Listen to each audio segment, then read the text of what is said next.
We will install the touchscreen in this video.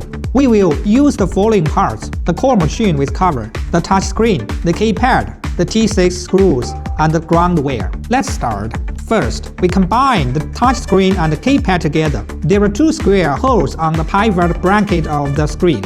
We need to let the two flat cables of the keypad pass through these two holes, and the button side should face the screen. Turning the screen over, we can see three wires passing through the holes.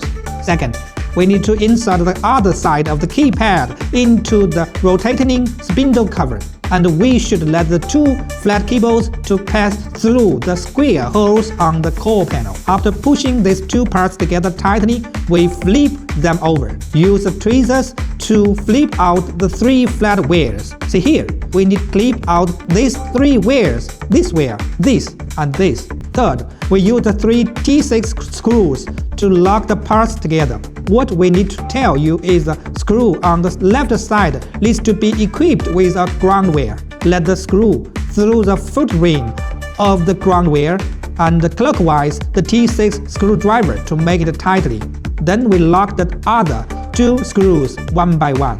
The middle screw is here and the right screw is here. Then we are done.